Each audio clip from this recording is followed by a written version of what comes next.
Hello everyone, welcome to Logo Learnings. So in today's video, we are going to look at the chapter 1, part 3, that is the nature and significance of management. The part 2 was, we discussed in the part 2 video that what is the nature of management. So now we are going to look at the levels of management, the functions of management, and about coordination, its characteristics and importance. So the first topic is levels of management. So what is levels of management? What are the levels of management? There are mainly three levels for management.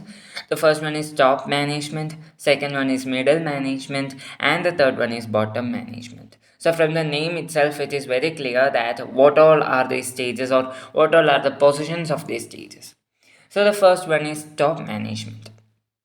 So, what is top management? The topmost or the higher most management or the authority is known as top management.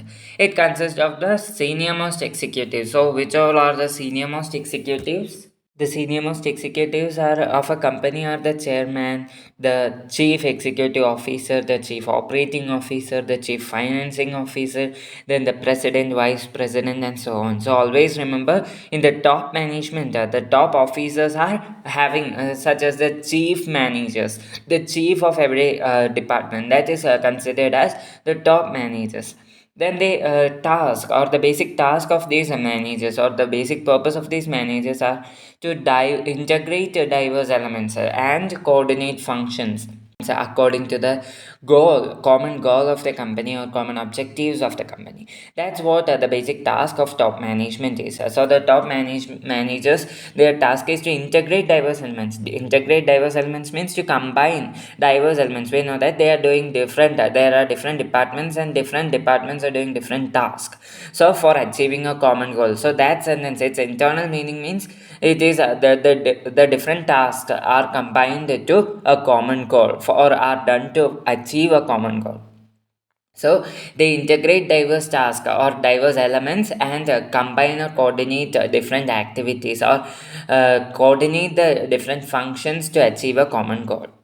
Then their responsibility is the welfare and the survival of organization. That means they work for the good health and healthy development and the survival of the organization, and for the formulation of policies and strategy making. That means they are responsible for formulating or framing policies and for making strategies or steps for the development of the company. Then they analyze the business environment and its implications for the survival of the firm. That means they analyze or they study about the business environment, how it is affecting the society, what all are the requirements or what all are the environments of the business are, and their impacts or implications on the society.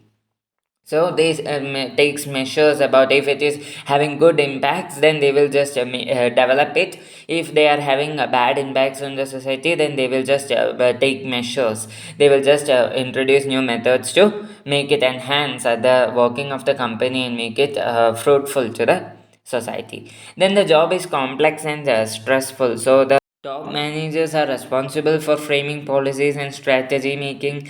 Then they have to analyze. Then they are having the main control, or they have to analyze and prepare many plans.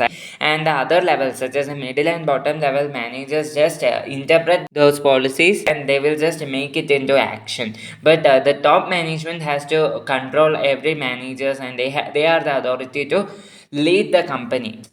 Then the next one is middle management. So the middle management is also known as the division head. So these managers provide a link between top managers and the lower level or bottom level managers. That means they pass the information from the lower level to the top level, which will help the top managers to create policies and frame policies and strategies, which is helpful and which will develop the workers of the company, the working of the workers as well as the working of the company. Then it is subordinate. So the middle managers or the middle management is subordinate to the top managers. That means they are just lower than the top managers, and the top managers are superior than the middle managers. Then these middle managers are superior to bottom level or lower level managers. implements and controls plans and strategies. That means these middle managers just analyze it, and they make the plans and strategies formed by the top managers into action. So they are making it into action. Then the next point is responsible for all the activities of bottom level managers. So all the activities, they are the ones who are answerable to the top managers for all the activities done by the top bottom level managers. Then they interpret policies, that means analyze policies and make it into action, the same meaning as implements. Then ensures necessary personnel and provide duties. So ensures necessary personnel means they ensure, or they make it sure that or there are necessary people or employees in the departments, in all the departments. Then they also provide duties to the employees. Then the next one is motivate them. They provide motivation programs so that the people or the employees will get aware about they have a common goal, and they are working for achieving a common goal. Then they ensure coordination of departments. Coordination of departments means they just ensure that every departments are interdependent to each other, they are just moving in harmony. Then the next level is bottom managers, bottom level management. The bottom level management is also known as supervisory management, operational management, or first line management, or the lower level management. Then it also includes foremen and supervisors. Foremen means the employees, and the supervisors who supervises the foreman. Then supervisors sees the efforts of a workforce. So they are having direct contact the actual workforce, and these bottom level managers are having direct contact with each other. So they directly oversee that all the efforts of the workforce or the works are done properly. Then directly interacts with the workers, and they collect informations about the business environment, the working environment, and so on, and about the production process, and they will just transfer these informations to the middle and top level managers. Then that is what the next point is, pass instructions. Then the next one is maintains a quality of a product output or product, and safety standards. So that means they maintain a good quality of product or output, because they are directly seeing the efforts of workforce, so they can just make manage them, and they make alterations if required in the production process. Then safety standards are maintained. Then minimize wastage of materials, and all depends on the hard work, discipline, and loyalty of the workers. So the all these processes, like maintaining quality of output, safety standards, minimizing wastage of materials, everything depends upon the hard work, discipline, and loyalty of the workers. Then coming to the next topic, that is functions of management. So there are mainly five functions. First one is planning, organizing, staffing, directing, and controlling. So the planning means determining in advance. That means, for example, for an examination, we will always plan which all are the topics that must be covered each day. We will prepare a timetable. That is actually planning. So that is what actually planning is. So determining in advance, so that for example, in the case of a company, they are framing policies, and they are considering, they are just planning which all departments are required, how where it should be started. They are just planning about these things, which task must be done by each department. They are just planning how to create which product must be produced on the basis of what our company should be going on. Such things are decided in the case of planning. Then the second one is organizing. Organizing means making everything into action. So making these plans into action, that is what organizing means. So it is the management function of assigning duties, grouping tasks, establishing authority, and allocating resources. So the resources required for this company or a firm was already planned by the company in the stage of planning, and those resources are acquired in this stage. That means the plans that were already planned was taken into action in this stage, that is organizing. So here mainly three questions are solved, such as who will do a particular task, where it will be done, and when it will be done. That means who will do a particular task, which person will do it, then in which place it will be done, where it will be done, and when it will be done, at which time. So three questions. That means which person, which place, and at which time. So those questions are solved at this stage. And it also assigns the hierarchical management positions, that is the levels of management. Then staffing, next one is staffing. From the name itself it's clear that assigning right people for the right job. So that means right people are chosen for each department. The employees and the division heads are chosen by the top management or the managers. Then the next one is directing. Directing means leading and influencing and motivating the employees to perform a particular task that is assigned to them. So the particular task has to be done. So such a motivational programs, awareness programs are conducted to lead them, to control, not control, to influence them and to make them understand that they have to do a task for achieving a common goal. Then controlling, coming to the last function, that is controlling. Controlling means monitoring the organization's performance, or controlling or monitoring the organization's performance for achieving a common goal. So different policies are formed for achieving a common goal, so to direct or control and guide them towards a common goal. That's what these functions of management are. Then coming to the next topic, that is coordination, the essence of management. So coordination is also known as the essence of management. So what is coordination? So coordination is defined as the process by which a manager synchronizes the activities of different departments. So synchronizes means making things combining or making things happen simultaneously. That's what synchronizing means. So every department are working at the same time. So that managing a manager synchronizes the activities, or to make every department work in the same time is known as in harmony, is known as coordination. So coordination is defined as a process by which a manager synchronizes the activities of different departments. So a manager is making every department's work at the same time with harmony by interdependence. So they are maintaining interdependence without any conflict. That will when each department is interdependent, that will create harmony, reduce conflicts. Then we can look at something more about coordination. It acts like a binding force. So it is a binding force which connects or binds different functions of management, that is planning, organizing, directing, staffing, and controlling. So such functions are binded together.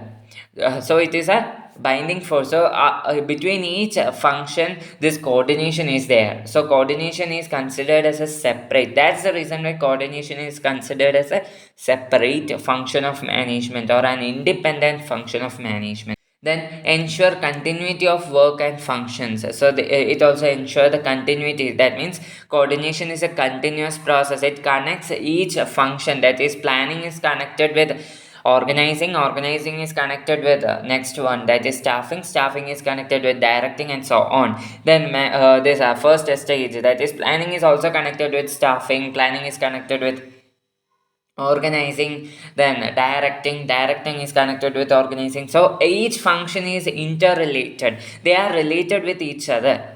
That's what it is. So it maintains a circle of functions. After reaching controlling, it will again move to planning, then again completing it, again move to planning. A circle is formed. That means there is no stop, or there is no starting or ending for the management functions. It is a continuous process, and these functions are continuous because coordination is there. So coordination makes the functions of management continuous. Then ensures orderliness. There is an order for each functions, so the identity is not destroyed. So a uniformity is formed or followed by coordination. Then ensures unity of action.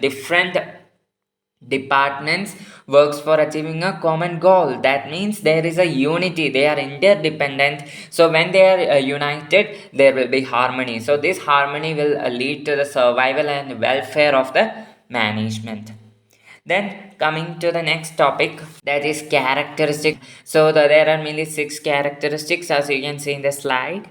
The first one is integrates group efforts. Integrates group efforts means combines group efforts. So different departments are different groups of people are, that means different departments are doing different tasks for achieving a common goal. So those departmental works are combined to achieve a common goal. Then coming to the next one, ensures unity of action. That means everyone. So the top managers forms policies, and these policies are implemented and interpreted by the other managers, such as middle managers and bottom level managers. So that's what the unity of action means. Then continuous process. So there, as we have discussed in the previous slide, it is a continuous process. That means the coordination connects or makes all the other functions and departments interdependent, and no one is independent. So as they are interdependent, there will be harmony between each other, which will help in the survival of the management. Then coordination is a pervasive function. That means it is spread everywhere in the management.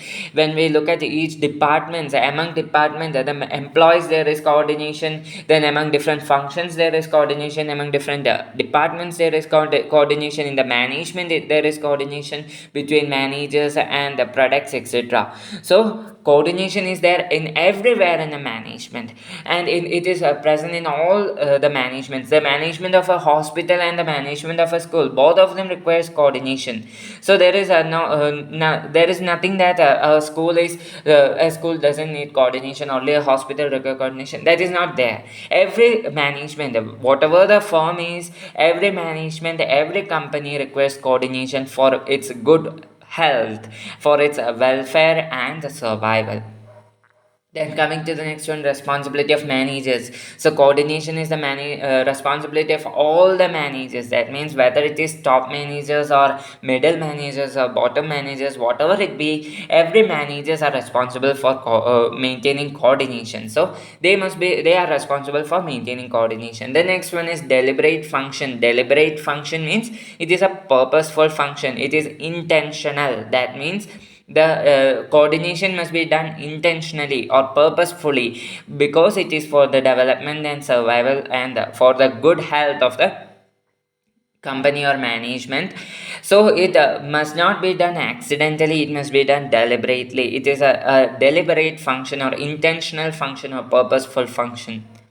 Then coming to the next topics, that is importance of this coordination. So coordination, the first importance is growth in size. So when growth the size is growing, or the size of the management increases, means the number of employees increase or the number of personnel increase. That means there is a higher need for coordination. That means when the complexity, when higher number of people increase, means there is complexities in management. So when the complexities increase, the need for coordination also increases. So we have to reduce conflicts and make all the employees understand that they are doing different tasks for achieving a common goal.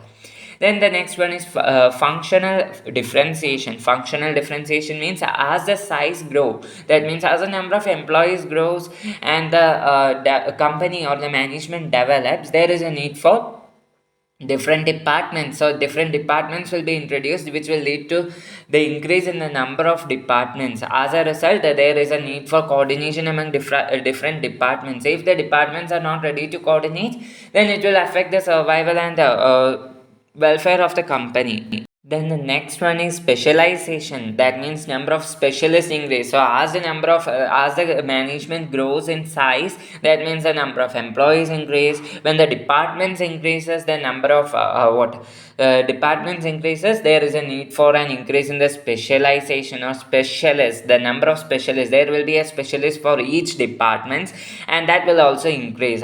So as the specialists are having a thinking that The specialists always think that they are unique. That means they are only qualified and evaluate, judge, and decide according to the professional criteria, and they will not be ready to accept the words of other specialists, because they are having a thought that they are bigger, they are having enough experience, they are having all of everything, every knowledge, and so there is no need to accept any others words. So they will just try to control and be the superior to everyone. So there is a need for higher need for coordination in the case of specialization. As the number of specialists increases, they will have different ideologies, different ways of thinking. So it must be maintained and coordinated, so everyone must be taken in harmony. So the management has an important role in maintaining harmony in a organization. So that's also one of the main objective and main purpose of management. They must maintain harmony. That means they must coordinate every activities, every departments, every people, employees, workers, levels, and everything in the management must be coordinated. So management is coordination is an essence of management. So from these points itself, it is clear that for the development, welfare, and survival of a management, coordination is a must. So, coordination is an essence of management. It is an independent or separate function of management. So, without the coordination, there is no chance for the survival of a management. It is required. It is a continuous process. It connects all the other functions, all the other departments, activities, and everything in the management. So, it is very important for the health and healthy development of a management. So, till now, we have covered all the topics of the first chapter, nature and significance of management. So, please go through the slides that I have given in the video. So, just that will be helpful for you, and I hope this video is very clear and helpful for you. Please do mention your queries in the comments section. So, please do like, share, and subscribe my channel, and press the bell icon to get notified whenever I upload a video. So, thanks for watching. Have a nice day.